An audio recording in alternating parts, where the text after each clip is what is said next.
The Montreal Canadiens, who are going after this year their 5th consecutive Stanley Cup. A tremendous victory for Minnesota. The Oilers solving their goalie. They win it 6-2. They sweep the series. From the third-place Canadiens, the Oilers finish in 14th place. And the Nordiques were ecstatic, euphoric. And they have won the game. They have won the series as the second Montreal Canadiens bench. And the Canadiens, in a state of shock, no doubt, are out there shaking hands with the Nordiques. Green shot, rebound, score! Quebec has won the series after Penny made 2 big saves. The Nordiques are in, the Canadiens are out.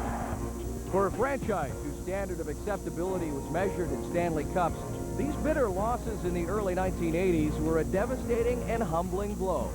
From the ashes to playoff disappointment would come the team's record 23rd championship. Today on Frozen in Time, we look back at the 1985-1986 Montreal Canadiens. On July 29th, Jacques Lemaire, who had spent a year and a half behind the Canadiens bench, stepped down and was replaced by his assistant, Jean Perron. I always had in mind that it's a job that I won't do for a long time because you know, I never felt, even when I was coaching the juniors, that I had in mind to coach in the NHL. I didn't want that. I just, at that time, I only wanted to teach. So when I took over, I knew it was just for a little while till Suits of Art get a new coach that can do a job for this organization.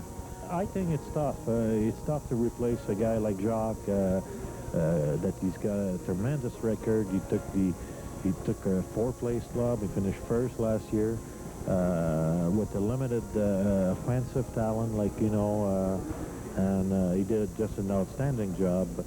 And it's hard for Jean, but there's nothing we can do about it. Jean is aware that's going to be tough. Replacing Jacques Lemaire, he's not. People doesn't know Jean Perron like they do Jacques Lemaire, but I think they will eventually, because he's a good coach, and that's the chance he's taking. Bob Gainey and Larry Robinson, in their combined 9 Stanley Cups and 2 Conn Smythe trophies, provided leadership and a link to the franchise's most recent dynasty. But this year's edition of the team was about to get an infusion of young talent. Our season last year was positive in a lot of ways. We lost out in a difficult series against a good club. This season we have to be looking to improve on that gap that we had. We ended in 1st place last year, but it wasn't by a wide margin, and we should be looking to widen our margin and put some distance between the teams that are in our division so that we can leave our division in the Stanley Cup playoffs this year and go on into the semifinals. We've been rebuilding this team in the last few years, and we had a couple, we had 2 first-round picks in the last 2 years, and I guess this year is the year that there's a lot of young players knocking at the door, and that really has a real good chance of making this club. And on the other hand, we don't want to make too many changes at the same time either. We finish 1st. We finish high in the standing, overall 5th, and we like to at least staying there. We like to move up a little bit, and I think the quality of our rookies we think that we will have an improved team this year. We have a kid line right now playing in the name of Strudlin, Momesso, and Lemieux. They've been playing very well. On defense, Mike Lawler has been playing very well. Patrick Roy had a very good game against the Jets the other night. The more I play, the more confident I get, and I just think I know I can play. And when we went out west, we had pretty good games out there, and I think if I keep playing the way I'm playing, I have a pretty good chance. The team opened the season with a pair of victories, prompting immediate hopes of a return to glory. Reality would set in shortly thereafter, as the team was dominated in back-to-back games and then suffered a humiliating loss in Hartford. On the left side for Denis. Denis steps around Cillian. Moves in. Denis takes the shot. Score! Red, white, and blue, they get a chance, Dick. Look at that. Onside. Score!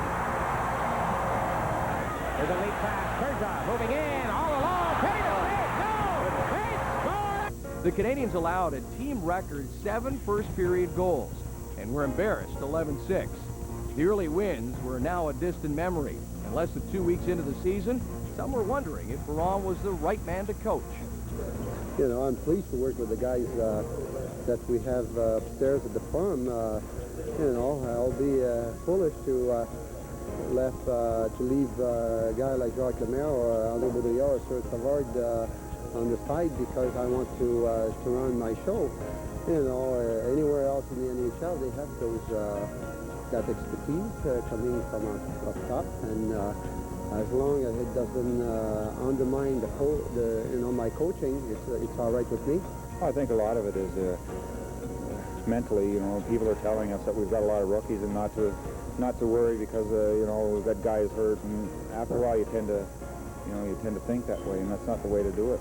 Whether you got rookies or they're veterans, it doesn't matter. They got 2 legs and 2 arms, and they know the game as well as anybody. They're going to make, granted, they're going to make maybe little mistakes here and there, but it's not the total outcome. You know, we've got enough mix of young guys and old guys that we shouldn't be losing the way that we are losing, and I think we're using the fact that we have some injuries and we have some so-called rookies playing, that we're using it as a crutch. When I took the job, I knew there was a lot of pressure in Montreal, and I can live with that. You know, the players working hard. They're you know, I haven't been challenged by anybody. It's unfortunate that we lost so many players. The Canadiens finished October 2 games under 500 and in last place in the Adams division. But there was a bright light. Mats Naslund, the team's scoring leader in the 1984-85 season, was having another great year. It's a little adjustment because I've always been playing with Mario and Pierre since I came here, so it's a little different, but those guys who's playing with me right now, Stefan Richer and Steve Rooney, is doing very well, and we are, I think we are a good line. Ahead on the show,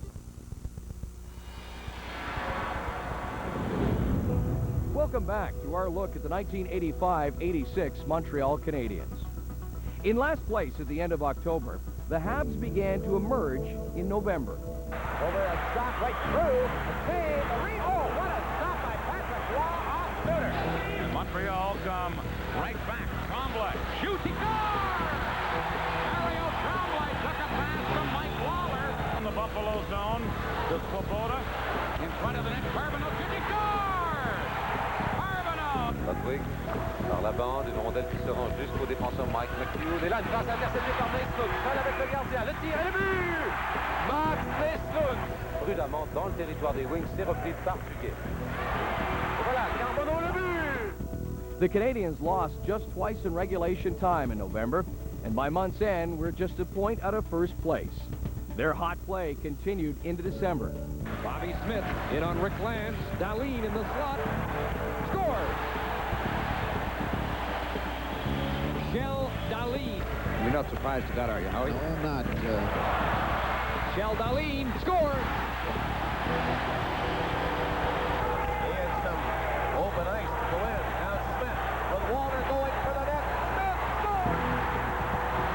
Naslund centered it. And Chelios has to turn to the corner. Chelios centered it. He scored! Here's Cohen with the lead pass there, and Broughton in the clear. Big save on Aaron Broughton. Naslund now centered to Dahlin. Shoots, he scores! Michel Dahlin set up by Naslund. And it's 7-3 for the Canadiens. And on New Year's Eve, the Canadiens were alone atop the Adams division. While 26-year-old Mats Naslund was leading the offense, rookie Patrick Waugh was getting most of the starts in net.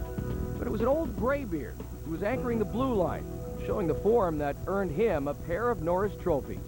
I mean, you can go out there and have a terrific year, and if the club doesn't do well, it's all for naught. I mean, that's the whole reason why we play, and that's why there's 5 guys on the ice and 18, 20 guys on a team, because it's a team sport. And you know, if you were playing something like tennis or golf, then you know, there's more emphasis put on personal accomplishments. But in my estimation, you know,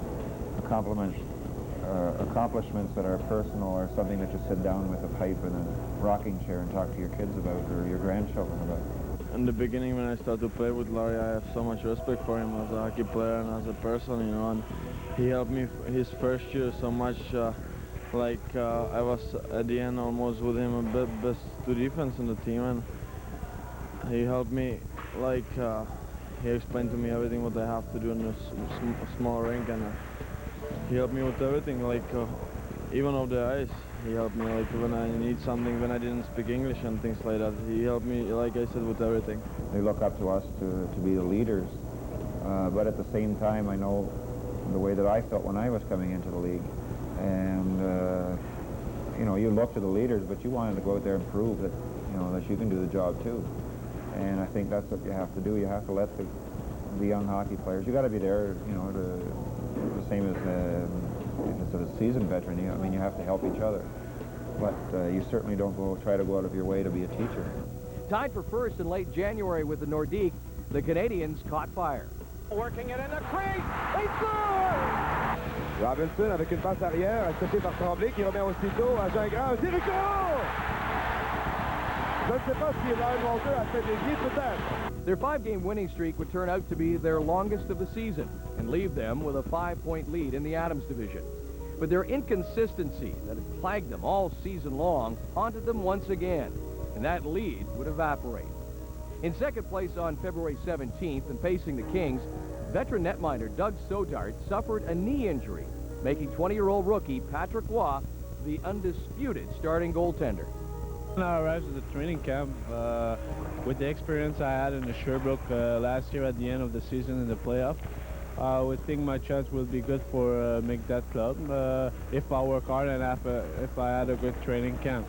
And I give all I had in my heart, and during the training camp I had a couple of good break, and it will be great for me. And I started the year with the team, and during this time I work hard in each practice and to try to stay here for all my career. I think he spent way too much energy. If you watch him during a hockey game, he's skating and he's moving his head all the time, never stops. And he spent so much energy that it became very, very difficult for him to play 2 games in a row. Back-to-back game, I mean, because the next night he's still a little weak. Ahead on the... Welcome back to our look at the 1985-86 Montreal Canadiens. Despite a lengthy injury list, the Habs had won 3 of 4 games and were actually in first place at the start of March. On March 10th, the Hartford Whalers were in town. It was a possible playoff matchup. For the first time in 23 previous meetings in franchise history, the Whalers were victorious at the Forum.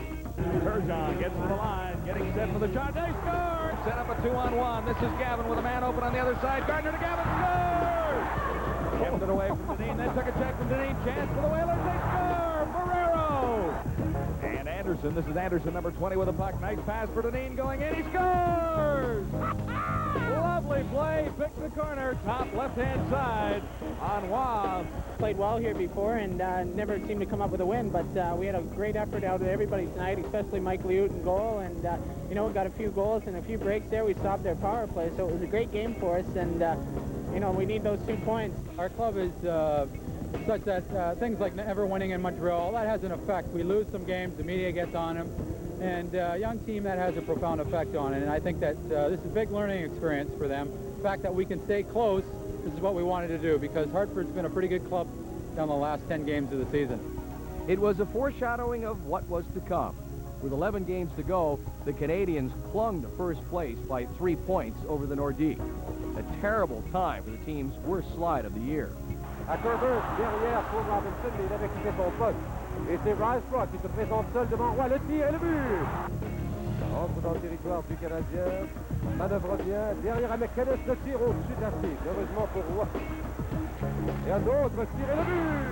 Top fly with it. Reed trying to come out. Reed back quickly from Milbury. Wrist shot. Scores! And the puck out to center ice, and Kuzak rushes with Portnoy. Drops it. Quick now, a shot. Scores! In a screen of players. Bork into Linsman. Linsman all the way across. Peterson scores! With just 4 games remaining, the Canadiens were now in second place, but in a fight to hang on to their playoff spot. Mills called the penalty here.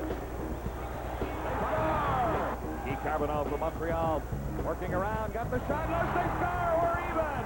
Un seul défenseur, encore une fois, la passe à Frozen, le tir et le but! Gilles, il fallait s'y attendre. L'autre de mieux, plaqué par Jim Johnson, la passe et le but! Oh, et l'échappé de Mike McPhee, il est seul le tirer. Il a fait son poteau, il part ensuite, il marque. Right side for Hannon. Flips it in front, chance for Shabbat. Oh, what a stop by Patrick Roy. Still Meloche doesn't move. 22 seconds left. Here's a giveaway to Lemieux. A shot in the crease, and he can't score. What a chance for the Penguins. On April 2nd against the Red Wings, Mats Naslund set the franchise record for most points by a left winger in a season. The Habs would win 3 of their final 4 games to help clinch second place in the division and set up a first-round matchup with their longtime rivals, the Boston Bruins. Ahead on the show, 20-year-old rookie Patrick Roy gets his first taste of postseason. Welcome back. Swedish forward Kjell Dahlin burst into the NHL, scoring 32 goals during the 1985-86 season. But it was another first-year player who was making news as the playoffs opened against the Boston Bruins. In his rookie season with the Canadiens, Patrick Roy was the goaltender who saw the most action in front of the net. He ended up winning 23 games, lost 19, and had 3 ties for a goals against average of 3.39. Along with Doug Sotart and Steve Penny, the Canadiens goalies managed to finish 4th overall among NHL competitors. And yet, going into the first round of the playoffs against the Boston Bruins, there are those who doubt whether Roy can carry the burden and pressure of fronting the Canadiens' nets.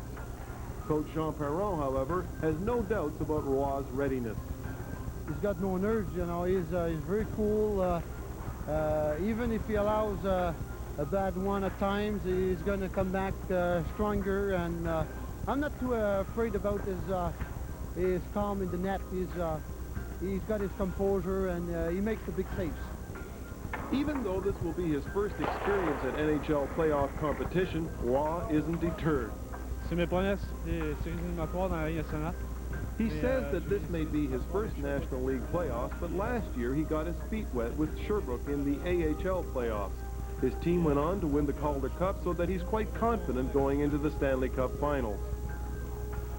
Despite a serious slump by the Canadiens through the latter part of the regular season, Roy nonetheless managed not to lose in his final 5 games. One reason for his fine play has been his ability to adapt to a more stand-up style.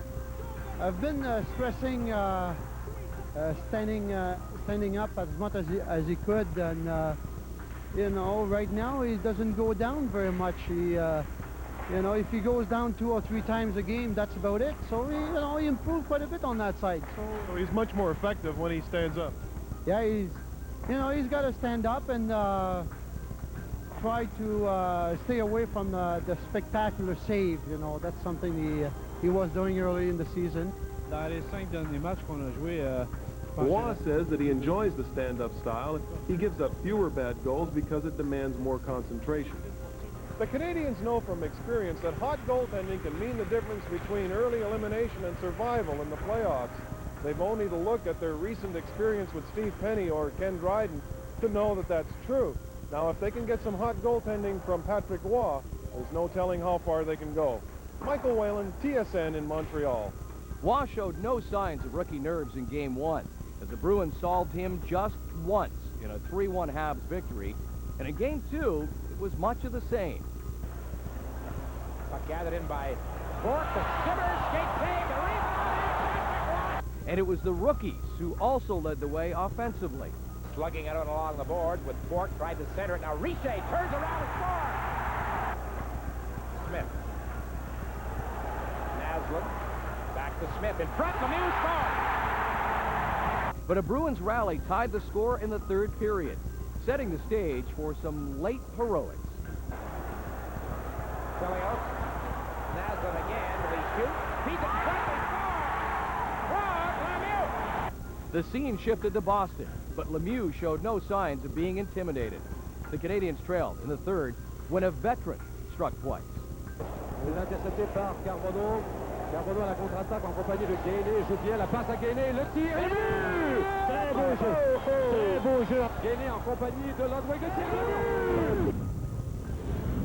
Ahead on the show, after sweeping the Bruins, the Canadiens go the distance and beyond. Welcome back to Frozen in Time's look at the Montreal Canadiens' run to the Cup in 1985-1986. Having swept the Bruins in the opening round, Montreal now set their sights on the upstart Hartford Whalers. Hartford swept the first-place Quebec Nordique and continued their hot play by defeating the Canadiens in the opening game. However, Montreal bounced back in Game 2. La ligne qui fait dévier jusqu'à Richer. Le tir et le but! Et qui a empêché Carbonneau de compléter le jeu. Oui, là, Nyland, le tir. L'arrêt de Lemieux, un autre tir et le but! To the line, Guy Carbonneau, around, in, set, shoot, scores! Guy Carbonneau! In Game 3, the Canadiens started fast on an early goal by Shell Dahlin. And in the second period, they appeared to get a break when Mike Liut went down with an injury. And backup Steve Weeks was thrust into the spotlight. Puck comes back to Robinson, lets it go, knocked down, they score! Ferrero, bump, here's an interception by Guy Carbonneau. He's moving in alone, the net is empty, and he scores. It's 4-1. We were very pumped up about this game. We hadn't played that well in the first two periods in Montreal, and we were coming home with our fans. We really wanted to, really wanted to have a good start, and we did. We came out and we were playing pretty strong and maybe a little tentative, and then they got that first goal, and it kind of gave us a little jar, I think. But second period we came out and we had some good chances, and we just didn't capitalize on our chances. The puck was bouncing a little bit for us tonight, and we would have got bear down, put a couple of those chances in. It could have been a different story. Montreal went on to a 4-1 victory and took a 2-1 series lead. Game 4 turned out to be a goaltending duel between Steve Weeks and Patrick Roy. The teams went to overtime, tied at 1. Denis qui revient rapidement dans la zone du Canadien devant Robinson, s'approche du pied, le tir et le but!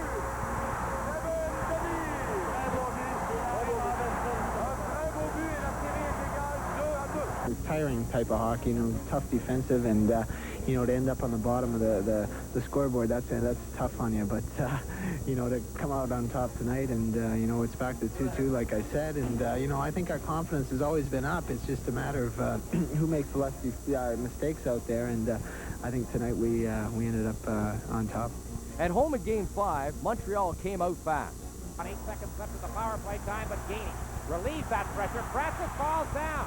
2-on-1, Gainey and Carbonneau. They score! Tippett couldn't deke Brian Lewis. Front, they score! Excellent! Down 3-0 early, the Whalers fought back to within a goal. But a pair of freak goals by the Canadiens would prove to be the difference. Montreal won 5-3 to push the Whalers to the brink of elimination. Expect the same type of game as what we were provided with last time. A lot of people called it a boring game. From a player's point of view, it was a tough hockey game. It was a type of hockey game where you couldn't take two strides and you look around and there was someone right there. It was right on top of one another. So I expect that type of hockey game. They know they've got to have a better first period. We've got to have a better second period. I'm sure that both teams are going to. It's going to be one heck of a hockey game. If you're going to beat Montreal, you're not going to beat them with too many goals, because they're a good defensive team, and it's going to be a few goals we're going to win. Like last time we took it to overtime, so we have to play more defensively. Mike Liut returned for Game 6, and a goaltending duel erupted. Kevin Dineen broke the scoreless tie in the second period, giving Hartford the lead. Montreal would outshoot the Whalers 32-17 for the game, but Liut proved to be unbeatable. The Whalers forced the seventh game back at the Forum with a 1-0 shutout victory. The goaltenders were expected to be under the microscope, and neither disappointed. 2 seconds. Savage has it intercepted. Here's Carbonneau on a breakaway. Guy Carbonneau stopped by Liut. Lemieux moving to the slot. A drive hits away. The puck loose. The save. A second save by Liut. Mike McPhee scored the game's opening goal for the Canadiens, but Dave Babbage tied the score, and eventually overtime was needed to decide a winner. The Montreal player tries to take out Grudlin, he can't in front. Lemieux shoots, he scores! Lemieux and Montreal has won the Adams Division Final.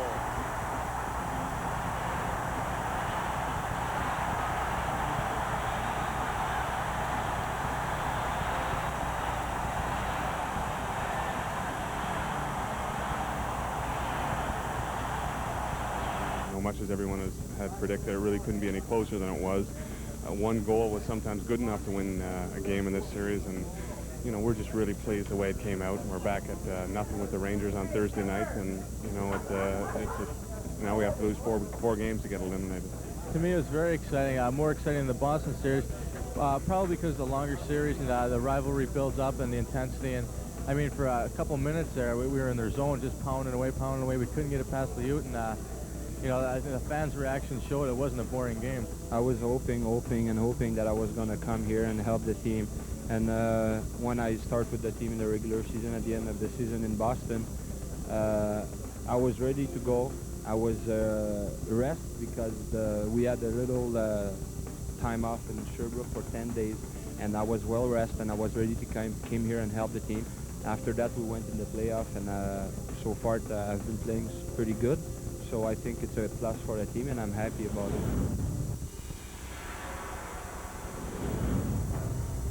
Welcome back to Frozen in Time's look at the Montreal Canadiens' run to the Cup in 1985-86. After sweeping the Bruins and then knocking off the Hartford Whalers in overtime in Game 7, the Canadiens set their sights on the New York Rangers. Many expected the series to be a duel between John Van Beesbroek and Patrick Waugh. It's a study in opposites. On one side of the rink, the stocky goaltender with the very long name on his back. On the other side, the lanky one with the shortest name in the NHL. Patrick Waugh is constantly in motion. Some say he looks like a chicken when he twitches his neck and wanders out of his crease. He's quick as a cat, but he's a little squirrely, and you know, you need that jumpy. And like, it's obvious he's young, and he just gets in there, and he's got unbelievable quickness, and that helps him a lot. And he's really been able to concentrate in there great. Waugh, for his part, claims that all that movement is his way of staying involved in the game. It's only for staying in the game. I want to be aggressive because I'll play better when I'm aggressive. I challenge, and it's the way I play. And just when I move outside, it takes me in the game. Meanwhile, on the other side of the arena is John Van Beesbroek, who seems calm and collected. I don't want to tell anybody whether I'm calm back there or not, because I might lose a little bit of my mystique. But you know, I just feel that you have to take things in stride out there, and you can't put yourself emotionally involved one way too high or one way too low, because it can definitely influence your thinking. So things happen too fast out there to let your emotions